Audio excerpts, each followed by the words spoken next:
ayé le o ìkàlẹ̀ èèyàn àṣẹ ni afojú okùn gbùwé kọ̀jọ́ni agba ẹni àbá fi pè kọ́fẹ́ ẹni àbá fẹ̀yìntì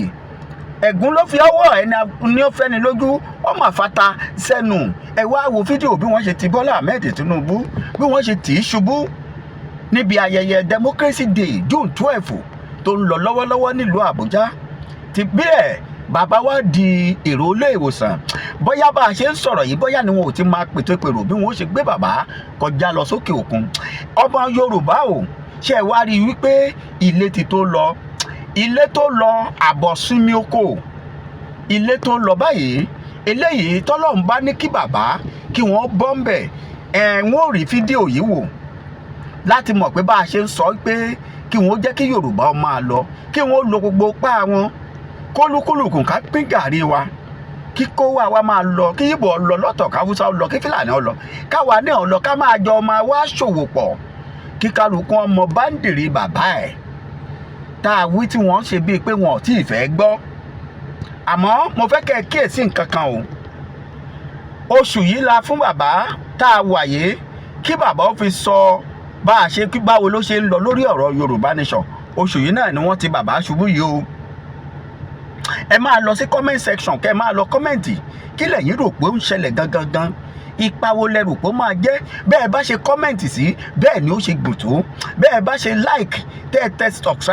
subscribe ẹ̀yin tẹ́ ẹ ti subscribe bẹ́ẹ̀ lètò yìí ó ṣe lọ fà tó fídíò yìí mo fẹ́ kẹ́ ẹ farabalẹ̀ wò dáadáa bí wọ́n ṣe tì í ẹ mọ̀ pé títì ni wọ́n ti bàbá yìí ọgbọ́n ni tí èyí bá sì wá ṣe títì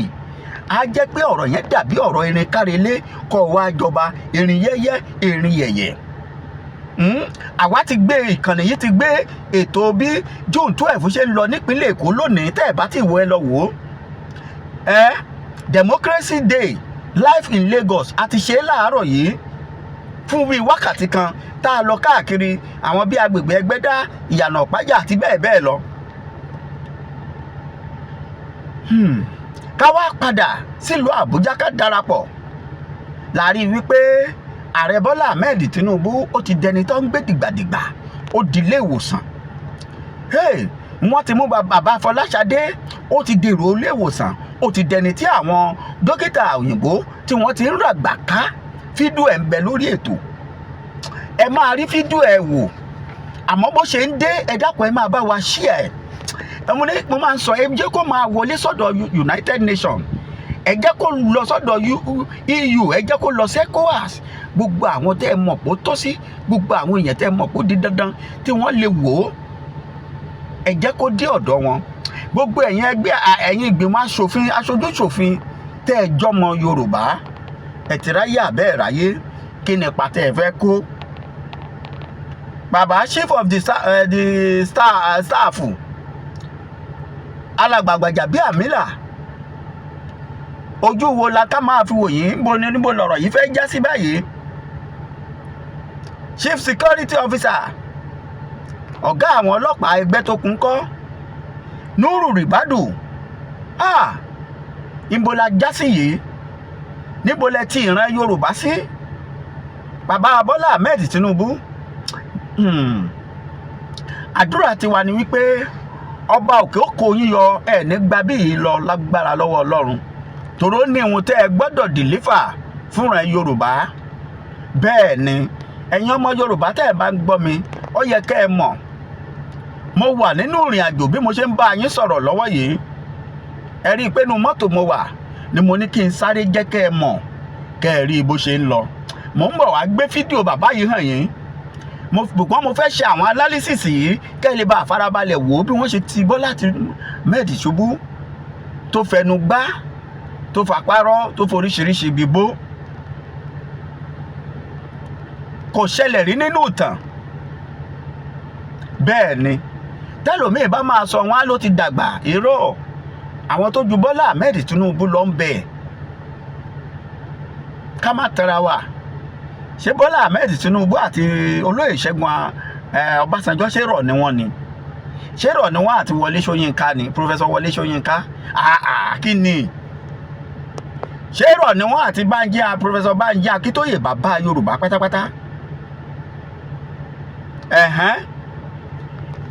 àti tẹ́nítìkà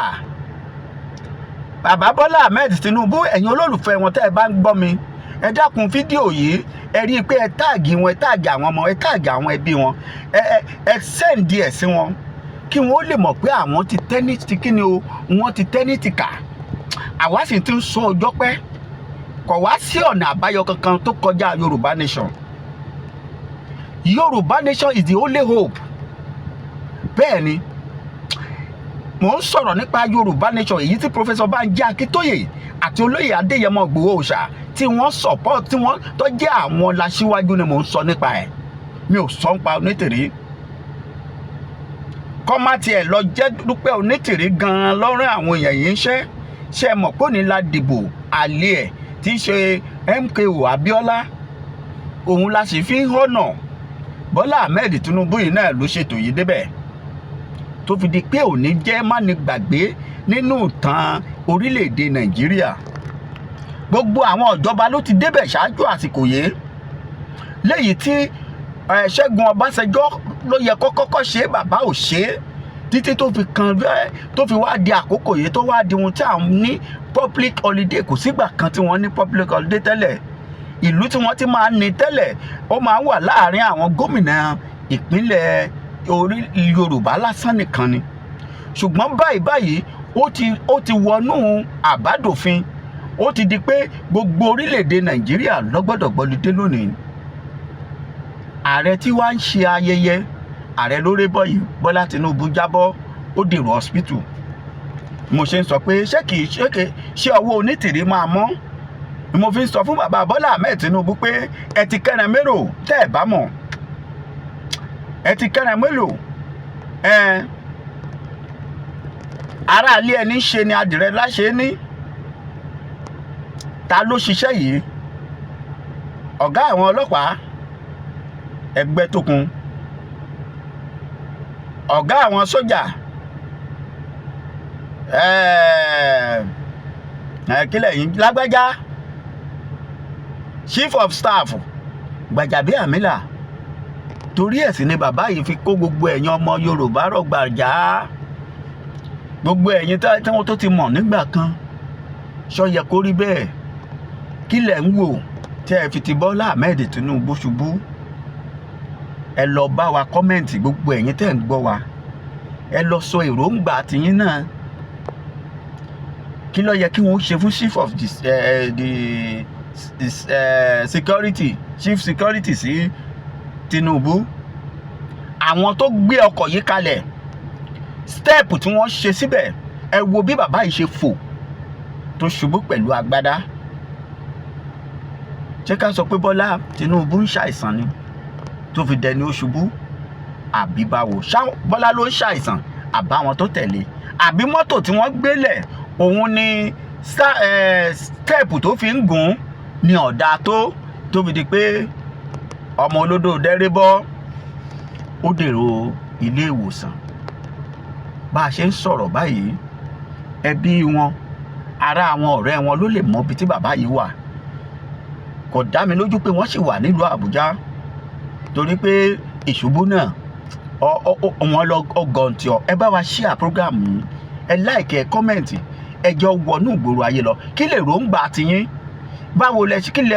kí lẹ rò pé ìwọ̀n lè ṣe àti kí lẹ rò pé ó ṣẹlẹ̀ gan?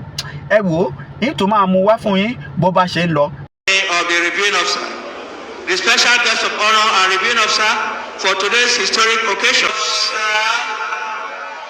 For today's historic occasion, for today's historic occasion, His Excellency President Asiwaju Bola Ahmed Tinubu GCFR was born on 29 March. ẹ ṣe àdúpẹ́, ẹ kàn bá wa share, kẹ́ like, kẹ́ subscribe. ó dàbọ̀.